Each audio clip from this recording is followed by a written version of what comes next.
اگر 3 منٹ اس مسئلے پہ گفتگو کر سکے کہ صدیق کو علی نے نہیں مانا تھا تو کعبے کے رب کی قسم ہے میں محمد کے منبر پہ قدم رکھنا چھوڑ دوں گا. اور نہیں مانتا نہ مان, تیرے ماننے سے کیا فرق ہے؟ ہم سے کیوں لڑتا ہے؟ لڑنا ہے تو حسین کے نانے سے جا کے لڑ, جس نے اپنی زندگی میں صدیق کو اپنے مسلح پہ کھڑا کیا, ان سے جا کے لڑ. آج نہیں لڑتا تو قیامت کے دن لڑ کے دیکھ لینا. تیرا شمار محمد کے ساتھ لڑنے والوں میں ہوگا, ہمارا ساتھ محمد کی بات پہ گردن کے جھکانے والوں کے ساتھ ہوگا. تو کون ہوتا ہے نہیں مانتا؟ اور نہیں مانتا تو علی کو پوچھ اس نے کیوں مانا تھا. اور آج بات آئی ہے تو سن لو, یاد رکھنا بات کو. اور خدا کے فضل و کرم سے علماء کو مخاطب ہو کے کہتا ہوں کہ تم نے بھی یہ بات کبھی نہ سنی ہوگی. نبی کی سنت کے 3 طریقے ہیں اس بات کے. سنت کہتے ہیں قولی سنت کو, نبی کے قول کو, نبی کے فعل کو, نبی کی تقریر کو. ایک بات نبی نے کہی وہ سنت ہے, کر کے دکھائی وہ سنت ہے, کسی کو کرتا ہوا دیکھ کے اس کو اس پہ ثابت رکھا وہ سنت ہے. آؤ اور میں تمہیں بتلاؤں, اور نبی نے ابو بکر کی امامت کو 3 سنتوں سے ثابت کیا ہے. قولی سے بھی ثابت کیا, فعلی سے بھی ثابت کیا, تقریر سے بھی ثابت کیا.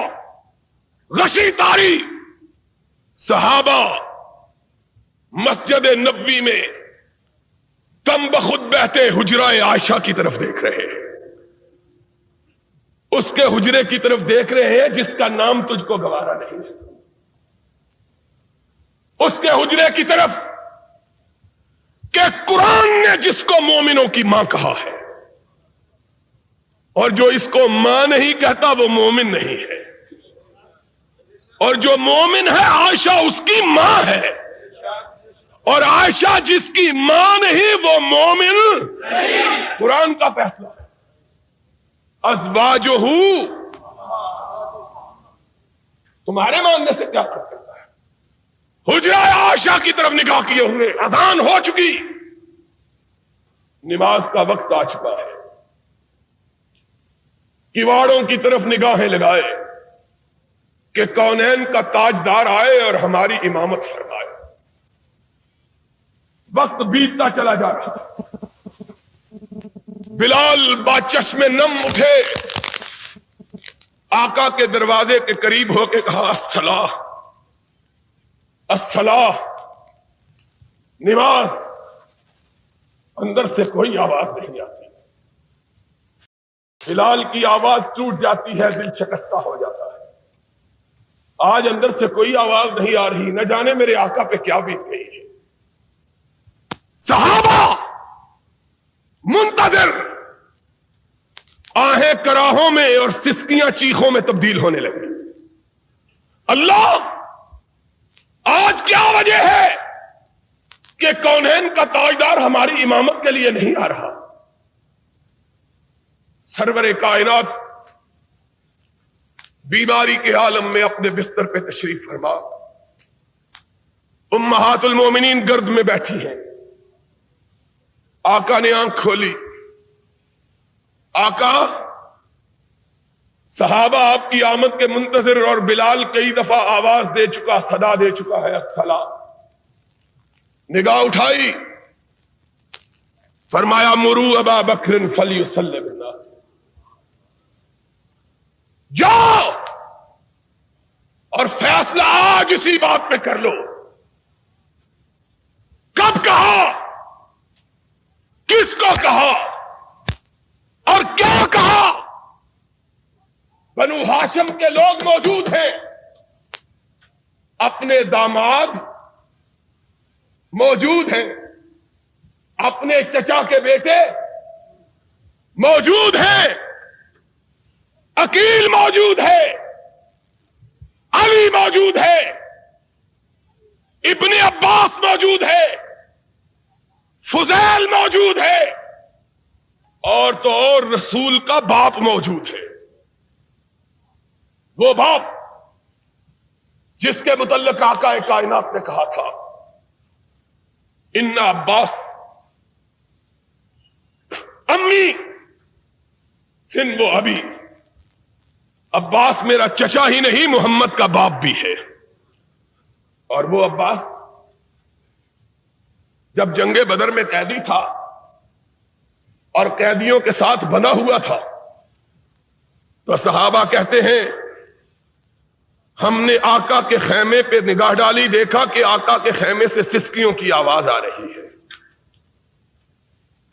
لوگ اجازت پا کے حضور میں حاضر ہوئے، یا رسول اللہ آپ اور آپ کی آنکھوں میں آنسو؟ فرمایا میرا چچا عباس قیدیوں میں بندھا ہوا ہے، محمد کو چین کیسے آ سکتا ہے؟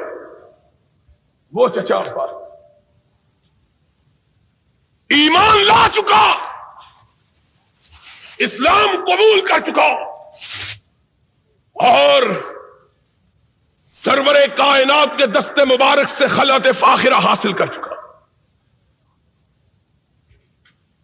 صرف چچا ہی نہیں، بنو ہاشم کا سردار بھی۔ اور کیا کہوں، تمہاری روایات کے مطابق حسن بھی موجود ہے، حسین بھی، لیکن امامت کے لیے میرے آقا تو نے پکارا تو کس کو پکارا؟ یہ سارے موجود۔ کہا مرو ابا بکر فلیصلی بالناس، جاؤ میرے چچا عباس کو کہو، میرے داماد علی کو کہو، میری دو بیٹیوں کے شوہر عثمان کو کہو، میرے لختے جگر حسن کو کہو، فاطمہ کے جگر گوشہ حسین کو کہو، تم پیچھے کھڑے ہو جاؤ، عائشہ کا باپ آگے کھڑا ہو جائے۔ مرو ابا بکر فلیصلی بالناس، جاؤ ابو بکر کو کہو آگے کھڑا۔ اور کس کی مجال ہے کہ دم مارو؟ کوئی اعتراض کر کے دیکھے تو صحیح۔ وہ اعتراض کرنا تھا تو اس دن کرتے، کیوں نہیں کہا؟ آقا کس کو آگے کھڑے کر رہے ہو؟ کون بولے؟ کس کی مجال ہے کہ لفظ پائی؟ اور صدیقہ بولی، میں نے کہا کہ بولی نہیں، عرش والے نے بلوایا تاکہ بات پکی ہو جائے۔ کہا یا رسول اللہ کسی اور کو کہہ دیجیے۔ نگاہ اٹھائی، فرمایا لا ينبغي لقوم ان يكون فيهم ابو بکر ان يؤمهم غیرہ، ابو بکر کے ہوتے ہوئے کوئی دوسرا محمد کے مصلی پہ کھڑا ہونے کی جرت کر سکتا ہی نہیں ہے۔ مرو ابا بکر فلیصلی بالناس، جاؤ میرے صدیق کو کھڑا کرو۔ ہائے ہائے، تیسری مرتبہ پھر خدا نے کہلوایا، آقا کسی اور کا مسئلہ کس طرح پکا کر رہا ہے۔ کہا یا اب اللہ ہو والمؤمنون الا ابا بکر، فرش والے بھی نہیں مانتے، عرش والا بھی نہیں مانتا۔ نہ فرش والے مانے نہ عرش والا مانے تو اکیلے ابو بکر کو مانے۔ جاؤ ابو بکر کو کہو میرے مصلی امامت پہ کھڑا ہو جاؤ۔ بلال نے تب دستک دی، اندر سے ارشاد ہوا جاؤ میرے صدیق کو میرے جیتے جی میرے مصلی پہ کھڑا کر دو، کہ آنے والے جب کوئی اعتراض کرے تو کسی اور پہ نہ کرے، محمد پہ کرے، تاکہ اپنا ناتا تو اس سے توڑ لے۔ اعتراض کرنا ہے تو اس پہ کرو۔ اور سنو، قومی سنت یہاں ثابت ہوئی، اور صدیق کی امامت کے لیے محمد کی تینوں سنتیں اکٹھی ہو رہی۔ کھڑے ہو گئے، ارشاد ہوا مجھ کو اٹھاؤ۔ آقا کیا بات ہے؟ فرمایا میں بنو ہاشم کو دیکھوں میرے ابو بکر کے پیچھے ہیں کہ نہیں ہیں؟ میں دیکھوں تو صحیح کہ پیچھے کون رہا، کون ہے جس نے حکم سے سرتابی کی، کون جو میرے کھڑے ہوئے کو نہیں مانتا، جس کو میں نے آگے کیا ہے کون ہے جو اس کو پیچھے کرتا ہے؟ دیکھوں تو صحیح۔ آقا کائنات اٹھائے گئے، حجرہ عائشہ سے قدم باہر رکھا، صفوں پہ نگاہ ڈالی، آسمان کی طرف رخ کیا، چہرہ گلنار ہو گیا۔ اللہ تیرا شکر، اپنے جیتے جیتے اپنی امت کو ایک امین کے سپرد کر کے جا رہا ہوں۔ باہر نکلے اور کونین کا تاجدار سچا نبی تھا، باہر نکلا، صحن مسجد خوشبو سے مہک اٹھا کہ محمد کریم آئے اور خوشبو نہ پھیلے۔ صحابہ نے خوشبو سونگھی، حدیث کے الفاظ کھنکارنا شروع کیا تاکہ ابو بکر کو پتا چل جائے کہ امام اعظم آ گئے ہیں، اعظم آ گئے، پیچھے ہٹ جائے۔ خوشبو صدیق نے بھی سون لی اور پیچھے ہٹنے لگے۔ کائنات کے امام نے کندھے پہ ہاتھ رکھ دیا، فرمایا جس کو محمد نے آگے کیا ہے وہ پیچھے نہیں ہٹ سکتا۔ فعلی سنت سے بھی صدیق کی امامت کو ثابت کیا، پھر اس سے بھی آگے نماز جاری رکھو، محمد نے بھی اسی صف میں کھڑے ہو کے نماز کی نیت باندھ لی جس صف میں صدیق کھڑا تھا۔ تینوں سنتوں سے ثابت کیا۔ اعتراض کرنا ہے تو محمد پہ کرو، ہم پہ اعتراض کیا کرتے ہو؟ ان پہ کرو جس نے آگے کیا ہے، یا ان تین اماموں پہ کرو جس نے آگے اس کو کھڑا کیا جانا مان لیا ہے۔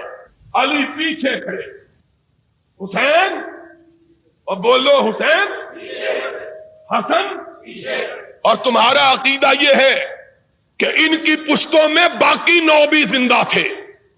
اگر باقی 9 بھی زندہ تھے تو 12 کے 12 جس کے پیچھے کھڑے ہیں، تمہیں اس کے پیچھے کھڑے ہوتے ہوئے کیا تکلیف ہوتی ہے؟